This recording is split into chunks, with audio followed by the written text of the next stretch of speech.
వచ్చిందా లేకపోతే మరి మీరు ఏ ఉద్దేశంతో పోయిందని చెప్పేసి కాంగ్రెస్ పార్టీ తరఫున డిమాండ్ చేస్తున్నాను. కాకపోతే ఏంటంటే వాళ్ళు రాబోయే రోజుల్లో ఆలకుర్తి నియోజకవర్గంలో దయాకర్ రావుకు జూకలు చెల్లిన ఉద్దేశంతో ఈరోజు కేసీఆర్ గారు కాళ్ళు పట్టుకొని జంగారావు పైన జనాలలో పెరుగుతున్న ఆదరణ చూసి తట్టుకోలేక రాజకీయ భవిష్యత్తు ఉండదనే ఉద్దేశంతో ఇవాళ డీసీసీబీ చైర్మన్ కానీ దాని యొక్క మండలిని కానీ సస్పెన్షన్ చేశారు.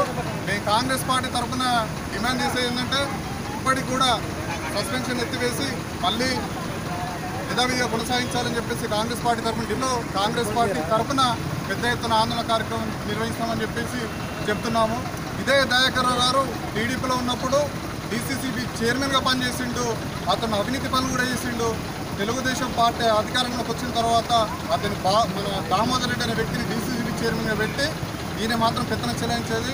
తెలుగుదేశం హయాంలో ఈయన బావను మార్కెట్ చైర్మన్గా వాళ్ళ తమ్ముడిని సహకార బ్యాంక్ చైర్మన్గా నియమించి కుటుంబ పాలన సాధించిన దయాకర్ రావు గారు ఇవాళ కాంగ్రెస్ పార్టీలో పేరు చెప్తూనే జంకుతున్న దయాకర్ రావు నీ పేరు చాలా మంది దయన్న అంటారు, నీ పేరు దయన్న కాదు భయన్నగా మార్చుకోవాలని చెప్పేసి మేము కాంగ్రెస్ పార్టీ తరఫున డిమాండ్ చేస్తున్నాము. ఏంటంటే 2019లో తను టీడీపీ నుండి టీఆర్ఎస్ పదవికి వచ్చి మంత్రి పదవి కోసం ఆశపడుచుండు.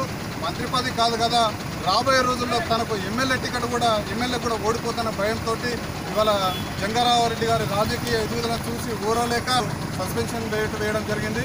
ఇప్పటికైనా కేసీఆర్ గారు మేము ఒకటే కాంగ్రెస్ పార్టీ తరఫున డిమాండ్ చేస్తున్నాం.